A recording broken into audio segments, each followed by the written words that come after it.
Oi, oi. Ok? Ok.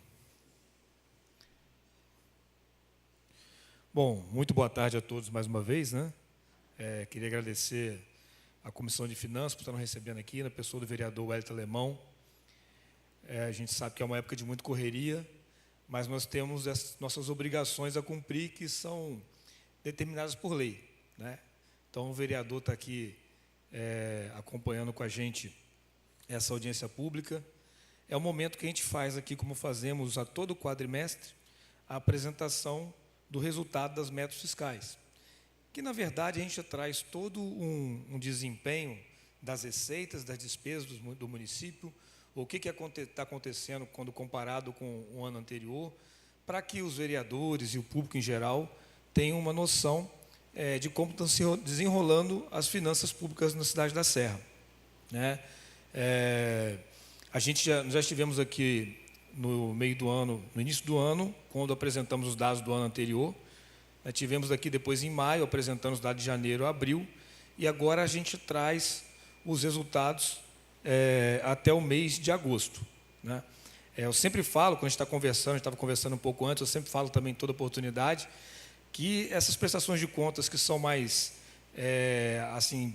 interessantes de se ver são aquelas que apresentam um fechamento, que é sempre quando apresenta o ano inteiro fechado, e são os resultados mesmo, sem mais nenhum questionamento, é a prestação de contas que vai para o Tribunal de Contas ao final, com prestação de contas anual. Mas a legislação determina que a gente venha a cada 4 meses, justamente para que se tenha um panorama do que está acontecendo. Havendo alguma dúvida, os vereadores, a população em geral, elas têm a oportunidade de questionar o município por isso. Bom, como eu vinha dizendo, né, a apresentação refere-se ao resultado do Tesouro acumulado no município da Serra, conforme valores acumulados no relatório do segundo quadrimestre, em atendimento ao parágrafo 4º do artigo 9º da Lei Complementar 101 de 2000. Então, a gente vai trazer aqui para vocês um resumo dos principais acontecimentos que se refere a receita e a despesa na cidade. A apresentação não é longa, é uma apresentação muito curtinha, que o objetivo dela é ser mesmo prática e mais didática possível. Lembrando que todos os dados que a gente apresenta aqui são dados que estão no Tribunal de Contas, estão no portal Transparência, então você consegue acessá-los tanto na Prefeitura, no site da Prefeitura da Serra, como também no Tribunal de Contas. Contudo, obviamente, aqui vem mais detalhado, mais explicado e mais comparativo, né? Nesses sites, eles são apresentados de maneira mais técnica, que é a maneira que nós somos obrigados a informar. Bom, aqui a gente traz uma comparação entre a receita prevista e arrecadada, né, que é aquela máxima que nós temos, que se nós temos uma previsão de receita, se por acaso ela não está atingindo o que a gente previu quando elaborou o orçamento de 2024, que nós fizemos isso lá em 2023 ainda, a Câmara aprovou, a gente tem que rever despesa. Então, por isso, a gente acompanha cada receita, como é que está o desempenho frente ao que está no orçamento. Na última coluna, vocês vão ver lá um percentual que significa, de tudo que foi previsto, quanto que já realizou, né, até o mês de agosto. Então, as receitas totais, né, exceto a intra-orçamentária, uma previsão de 2.522.932, vou falar sempre em valores aproximados, e arrecadou 2.018.915, ou seja, 80% do que estava previsto arrecadar pela Prefeitura já foi arrecadado até agosto. Então, ainda faltando 4 meses para chegar no final do ano, resta ainda só 20%, mais ou menos, do que precisava arrecadar. O que importa mais são as receitas correntes, né, que são receitas onde a maioria das receitas, em tese livres, estão ali dentro, as da Prefeitura. 2.092.528 era o previsto, arrecadou 1.608.189, 76,85%. Então, um pouquinho menos do que o geral, mas também num número muito relevante e que traz uma tranquilidade em relação à previsão de arrecadação. E a gente faz mais um recorte, que é o recorte aqui das principais receitas. A gente separa algumas ali, e essas receitas tributárias são aquelas que o município é que detém toda a gestão e a gestão, a arrecadação, a cobrança, toda por conta do próprio município. O ISS, que é o nosso Imposto sobre Serviço, nós previmos 324.500.000 para o ano todo. A gente previu com base histórico nos anos anteriores e com base em crescimento de inflação, essas previsões. Arrecadamos até agosto 258.366.387, ou seja, quase 80% de todo o ISS previsto para o ano, nós arrecadamos até o mês de agosto. O ISS tem demonstrado um crescimento muito constante desde 2021, quando você compara ele a anos anteriores. Então, a gente tem conseguido manter esse crescimento. O IPTU, 82 milhões era o previsto. A gente não costuma prever o IPTU muito elástico, a gente já tem o conhecimento da inadimplência que é grande, então a gente vai buscando algumas ações para reduzir isso, mas quando a gente coloca no orçamento, a gente prefere não ousar demais nessa expectativa de arrecadação. Então, previmos 82 milhões, estávamos na casa de 79 milhões e 209 mil até agosto, então o que a gente tinha previsto praticamente encerrou-se até agosto.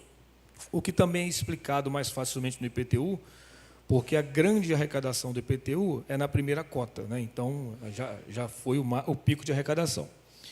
O ITBI, que é o Imposto de Transmissão de Bens Imóveis, é o imposto onde a gente consegue medir as transferências dos bens imóveis, ou seja, como é que está a venda de imóveis, de casas, apartamentos, tem tido um bom desempenho.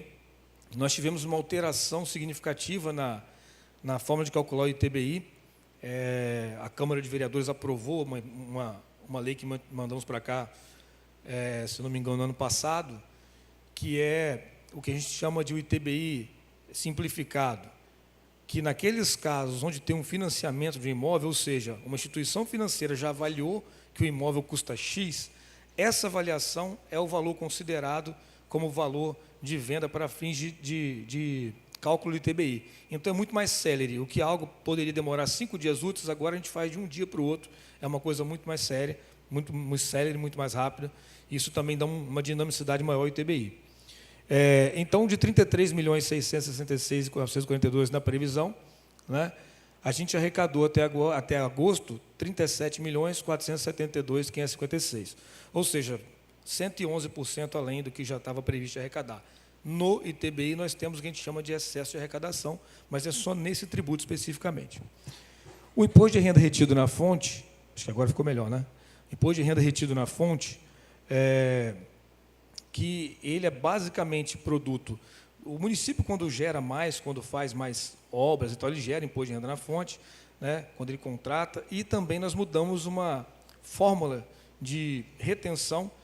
Teve uma decisão do Supremo Tribunal Federal que parte do imposto de renda retido na fonte, que antes ia para a União, para depois voltar distribuído, agora é integralmente do município. Então, a gente faz a retenção aqui na nossa contabilidade e o recurso já fica para o município. Então, previmos 56.700.000, atingimos 53.407.000, até agosto, 94,18% da arrecadação. Eu estou falando os valores um pouquinho aproximados, porque para não ficar muito enjoado falar todas as casas decimais ali, tá, gente? E as taxas, taxas diversas, né, que estão aqui, 43.514.000 aproximadamente é previsto, 39.855 foi o realizado até agosto. Também acompanha muito o IPTU, porque a maioria das taxas elas são lançadas junto do IPTU. Bom, receita de contribuições, que é o geral ali, 70%, também muito dentro do previsto para o ano todo. Deixa eu ver aqui, separar as principais. As transferências da União, né? Tudo que a União transfere para o município, o que não significa que não é porque ela transfere por convênio em si, porque são transferências constitucionais obrigatórias, né? O FPM, o IPI estão nessas transferências.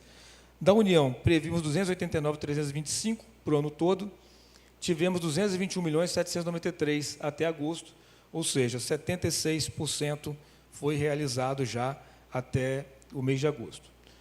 Dos estados, aqui entra o ICMS, o IPVA, 631.827 era o previsto, 478.752 foi o valor percebido, também 75% do previsto para o ano todo já foi realizado até o mês de agosto.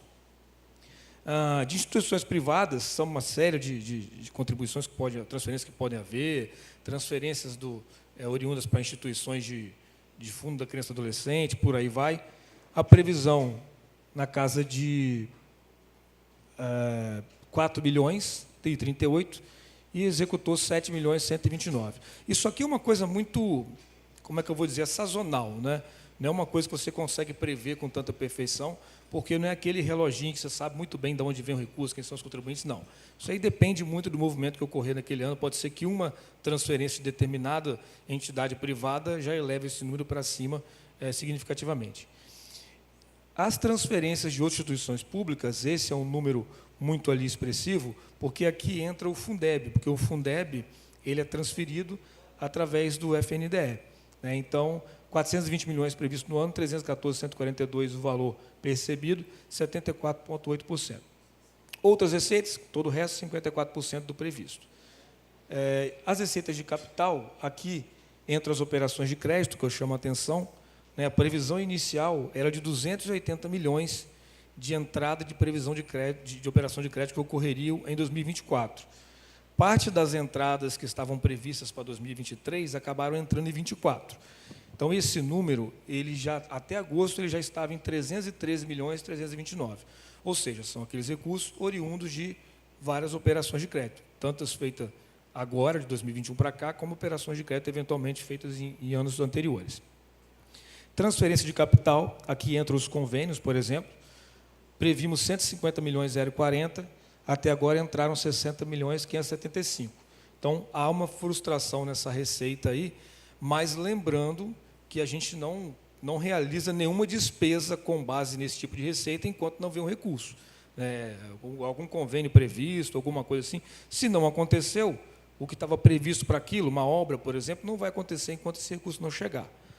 E o ano eleitoral tem muito disso, né? Porque tem uma antecipação ali, um período que a partir do qual não pode mais o Estado ou a União fazer convênio com o município no período eleitoral. Então, dá uma parada, isso só retoma após o período eleitoral.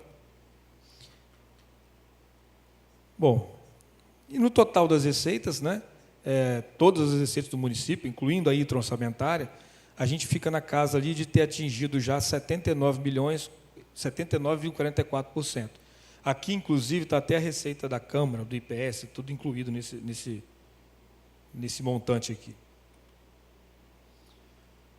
Bom, aqui são alguns recortes trazendo uma comparação, que às vezes é até mais interessante do que o anterior. O anterior, lembra vocês, a gente estava comparando o que a gente previu para o que foi realizado, o que aconteceu até agosto. Aqui é uma fotografia que compara com anos anteriores. Com o ano anterior, perdão. Então, a receita total município acumulada do segundo quadrimestre em comparação com o mesmo período apresentou crescimento nominal de 34,21%. Considerando somente a receita da prefeitura, o crescimento é de 35,09%. Aqui eu tenho observação. Nós não estamos dizendo aqui que a receita livre da prefeitura cresceu 35%. Né? Esse é um primeiro recorte. Ali junto vão estar os convênios, estarão ali as operações de crédito, etc. A gente vem descendo, aparece ali, por exemplo, só a receita corrente. Quase tudo que a gente utiliza na prefeitura são essas receitas correntes. A maioria da receita que entra é aquela receita que eu posso gastar ela tanto com investimento, que é uma obra, por exemplo, tanto como custeio, que é pagar a limpeza pública, mas aí percebe, quando você faz esse recorte, o crescimento é muito menor. Né? 1.465.480.500 em 2023, 1.608.189 em 2024. Ou seja, o crescimento ele passa a ser de 9,74%. Isso em valor nominal. Nominal é aquele o quê? Que não está descontada a inflação, que não está considerada a redução do poder de compra. A prefeitura também tem poder de compra. Se o que a gente consome de serviços e mercadorias dos fornecedores aumenta, o nosso poder de compra também diminui, é igual na casa da gente. Então, se descontar a inflação, esse número ainda fica menor. O interessante é que nas receitas tributárias, ou seja, a prefeitura como um todo, no que lhe compete de arrecadação, o dever de casa foi feito. As receitas tributárias elas saltaram de 429.695 em 2023 para aproximadamente 497 milhões em 2024, 15,73% de aumento no período. O ISS cresceu 14,2%, o IPTU 2,7%, o ITBI 37,56%, um excelente resultado, né? Tanto que não é o previsto nosso, porque vocês viram lá na previsão como a gente já está acima do que estava previsto, né? Do ITBI. E o imposto de renda retido na fonte, que cresceu cerca de 20%, de 44 milhões para 53. As taxas, 6,25%, então não cresceu muito, mas é muito meio que reloginho, igual o IPTU, tem esse mesmo comportamento. A COSIP, que é a contribuição pela iluminação pública, ela de 39.679 em 2023, ela passa para 42.579.965 em 2024, crescimento de 7,31% na arrecadação da COSIP. A COSIP é a contribuição para custeio da iluminação pública. Essas iluminações de LED novas que a gente vê por aí, tanto para manter o que já tinha ou para expandir, obrigatoriamente esse recurso da COSIP só pode ser usado para essa finalidade. As transferências da União, percebam logo mais abaixo, nas transferências correntes, elas cresceram 27% no acumulado, né, somando todas, mas a do Estado cresceu menos, 14,20%. Então, a União, a gente percebeu um valor um pouquinho maior, mas apesar de, em montante, ser bem menos, né? Em 2024 foram 221.793 de transferência da União e 478.792 de transferência do Estado. Lembrando, mais uma vez, essas são as transferências obrigatórias. O Fundeb, a gente fez um recorte. O Fundeb, que é sempre muito procurado, muito fiscalizado, né? O ano passado, até agosto, tinha entrado 270.375 de recursos do Fundeb. Esse ano, já chegaram aos cofres até agosto 314.142, ou seja, 16,19% de aumento. O Fundeb está muito ligado ao crescimento tributário, porque o Fundeb ele é produto da arrecadação dos impostos. Então, se eu estou conseguindo arrecadar mais impostos, seja ICMS ou o que for, aumenta a arrecadação do Fundeb, mas o Fundeb também tem um destaque, que é um aspecto técnico da educação, que é conseguir chegar em alguns índices que o FNDE cobra, e aí você tem um complemento. Então, como a Secretaria de Educação conseguiu avanço em algum desses índices de melhoria na educação, o recurso vem um pouco maior esse ano para a Prefeitura. As operações de crédito, um grande salto, né? 145.608 em 2023 para 313.329 em 2024, 115% a mais.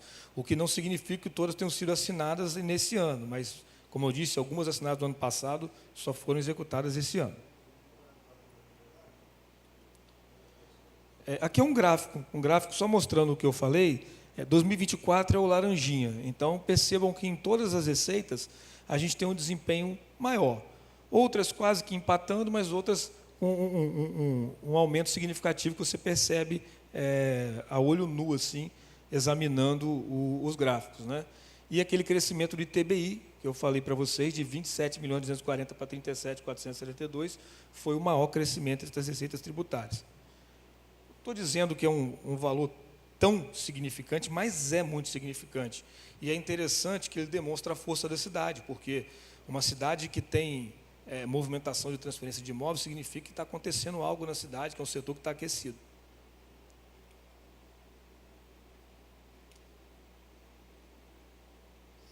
Aqui é um slide também do que eu falei, né? Tem aqui, esse eu gosto de ler, que dá separa um pouquinho da saúde, né? Nas transferências da União, a receita do Sistema Único da Saúde, o SUS, e FNDE apresentaram um aumento de 17,20% e 71,02%, respectivamente. A receita do FNAS, Assistência Social, variação negativa de 25,99%. Essas receitas para assistência social elas têm demonstrado uma queda significativa desde 2021, quando comparado a anos anteriores. A gente, quando compara, a gente até tira da comparação o ano da pandemia, que na pandemia veio muito recurso extra. Mas, mesmo assim, quando você vai comparando, você percebe um decréscimo nessa política de assistência social. Isso são áreas que a União deveria ajudar o município, e a gente entende que isso está bem aquém do que deveria. Transferência do SUS, por exemplo, 66.200.000 para a Serra até agosto. Daqui a pouco vou mostrar para vocês o gasto em saúde, quanto foi. Quando você compara pelo gasto de saúde, o que veio do SUS para cá. As transferências estaduais são puxadas pelo ICMS. O ICMS, eu já expliquei também algumas vezes. O repasse do ICMS está ligado ao que a gente chama de VAF, Valor Adicionado Fiscal da Serra, que é a movimentação econômica da cidade. a gente conseguiu fazer um trabalho de recuperar valores que estavam sendo declarados para outros municípios ou não estavam nem sendo declarados. Esses valores, na hora da repartição do bolo do ICMS, ia para outra cidade. Então, a gente fez um trabalho de muita inteligência, vamos dizer assim, inteligência de servidor mesmo, inteligência humana, e também inteligência de sistema e tecnologia, de fazer uma série de cruzamentos de dados. Começamos a fazer isso em 2021 e conseguimos recuperar muita coisa. Por isso que a participação do CMS da Serra, que quando nós chegamos aqui estava na casa de 13 ponto alguma coisa, bem abaixo de Vitória. Hoje a Serra tem a maior repartição do ICMS do Estado. Não tem a maior receita, nós temos a maior arrecadação do ICMS. IPVA, 46 milhões em 2023, 50 milhões e 649 em 2024. Não é um crescimento muito grande, mas é um crescimento que não é muito comum no IPVA. O IPVA costuma ser sempre muito parecidinho. Aumentou um pouquinho ali, podem haver algumas explicações, pode estar ocorrendo uma frota renovada, né? A renovação de frota tem a ver com o valor do imposto pago, as pessoas estão trocando de carro, conseguindo comprar em carros que valem mais, e também pode estar havendo simplesmente um aumento no pagamento, alguma inadimplência que está sendo aumentada agora. A gente não tem acesso a esses dados são do governo do Estado. A gente só recebe o repasse de 50%. Ou seja, se você é serrano e o seu carro está transferido para a Serra, 50% que você paga do IPVA fica aqui. Se você é serrano, mas o seu carro está com placa de Vitória, o produto daquele imposto vai para Vitória, não fica na Serra. Agora, falar um pouco das despesas. Primeiro, naquela mesma comparação, quanto que está a despesa até agosto, quando comparado ao que estava no orçamento. Então, as despesas correntes, 2.258.615 era o previsto, 1.828.842 é o realizado. Então, nós realizamos já 80,97% do orçamento. Chega num ponto que a única maneira de você avançar é se você tiver excesso de arrecadação. Fora isso, você tem que cumprir aquele limite estabelecido no orçamento. Se tiver excesso, você vai abrir mais o orçamento com base no excesso. Juros e encargos da dívida está muito dentro do que estava previsto. Outras despesas correntes também, a gente previu 1.136 é o que tem no orçamento, 1.014 é o que já está empenhado. Então, falta pouco empenhar.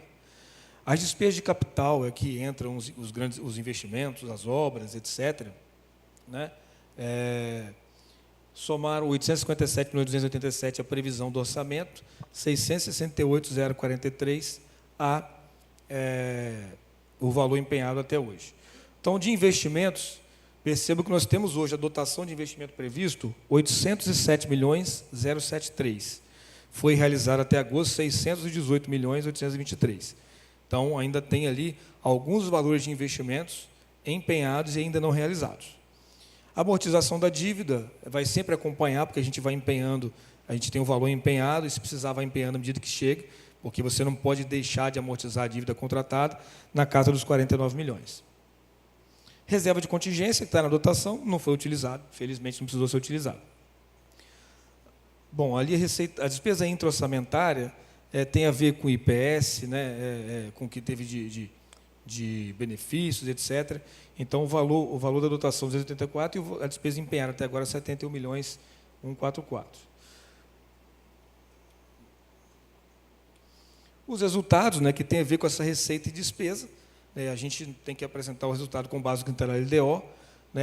O resultado primário até agora, 320 milhões, e a meta fiscal menos 548 milhões. Esse é o resultado primário.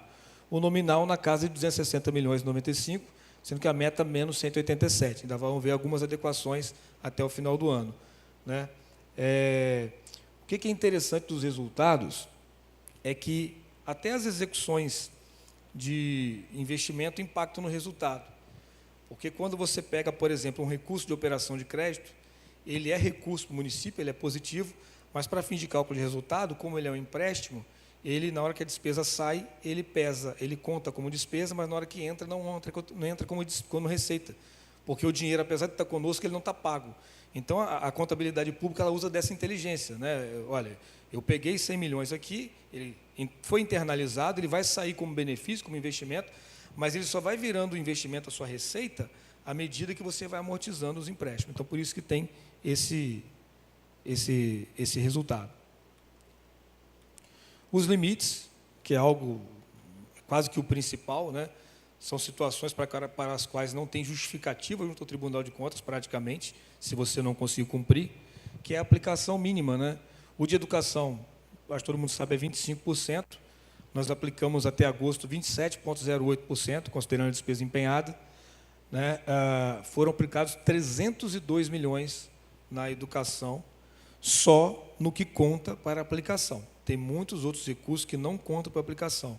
Por exemplo, o uniforme escolar, o município pode gastar quanto tiver que gastar, mas não conta para esse limite. Merenda não conta. Né? Então, tudo isso não conta para esse limite de gasto com a educação. Perdão. Na saúde, eu falei, claro, para vocês, o limite constitucional seria 15%, né? O mínimo a ser aplicado. Até agosto, a Serra já investiu 20,75% em saúde, né, nesses recursos que contam para a aplicação. Foram 230 milhões investidos em saúde até agosto. Aí, por isso que eu falei lá atrás, né? Deixa eu só voltar. Olha o SUS, 66 milhões e 200 veio de repasse do SUS. O restante é recurso do município. Então, na verdade, o SUS tem uma grande importância, mas a gente defende, isso é para qualquer cidade, se não é para a Serra, há que se pensar em rever esse modelo de financiamento das políticas públicas no Brasil. Né? Os municípios cada vez mais têm obrigação, o recurso concentrado na União. Isso mostra para vocês, né? 302 milhões foi o gasto em saúde pública na Serra. Da União vieram 66 milhões. Perdão, falei errado, 230 milhões, que eu estava no quadro da educação. 230 milhões, então, foi gasto em saúde. Dos 230, 66 foi o repasse do SUS. Limite pessoal, que é outro limite também para o qual não tem justificativa, tem que ser cumprido, custa o que custar. Se tiver acima, tem que mandar embora, não tem jeito. Até então, até agosto, né, a prefeitura... Agora eu não entendi. Eu acho que tem um erro aqui. Lá está 44,44 no gráfico, mas o número real é esse aqui, 43,83%. Esse que é o atualizado. Eu acho que ficou da apresentação anterior. Porque isso muda, porque a gente pega o acumulado dos últimos 12 meses. Então, 43,83% é o nosso comprometimento com o pessoal. Bom, eu acho que esse é o último grande limite. Aí a dívida consolidada, que a gente fala muito de operação de crédito, é importante, como eu falei, a operação de crédito está atrelada a uma capacidade de endividamento. A dívida consolidada da Serra, 253.333.000, né? O limite de endividamento seria 2.789. Nosso limite está em 10,9% da receita corrente líquida. O limite autorizado por resolução do Senado seria de 120% da receita corrente líquida. Óbvio que ninguém vai trabalhar para extrapolar ou chegar nesse limite, mas em termos de capacidade de endividamento, a Serra é uma cidade saudável. E eu acho que era isso. Né? Era isso mesmo que eu queria mostrar para vocês. A gente está à disposição para qualquer esclarecimento quando necessário. Esses dados, mais uma vez, eu repito, eles estão sempre disponíveis, eles não são nenhum dado misterioso. Qualquer questionamento que qualquer vereador, vereadora, qualquer um da comunidade quiser fazer, pode ser feito por e-mail, pode se procurar a prefeitura para conversar. Esses dados não são dados que pertencem a nós, eles são dados que pertencem à população e estão abertos para consulta. A vantagem de acompanhar pela audiência pública é que tem uma explicação, que explicando você já vê que é um assunto enjoado, fica repetindo a mesma coisa várias vezes. Então, você olhar esses números e traduzir aquilo no que significa para a cidade é muito difícil. Por isso que é interessante e importante a audiência pública, pensou muito bem o legislador quando colocou essa obrigação. Então, mais uma vez, eu agradeço então a minha equipe, agradeço ao Luciene, que está comigo aqui, agradeço a Elaine, aqui da Câmara, o vereador Wellington, os demais que nos assistem, a equipe aqui do áudio, a equipe da TV. A gente agradece muito a oportunidade mais uma vez. Esse ano, eu não volto mais aqui, a não ser que talvez que eu que eu seja convocado por alguma coisa, que a Câmara me chamar, mas para essa finalidade, a gente não volta mais aqui esse ano, né? A próxima apresentação é em fevereiro, onde se demonstra o resultado fechado do ano inteiro. Então era isso, muito obrigado a todos, é o que eu tinha, eu não sei se tem algum questionamento. Não? Então tá, gente, era isso, muito obrigado mais uma vez a todos que nos assistem.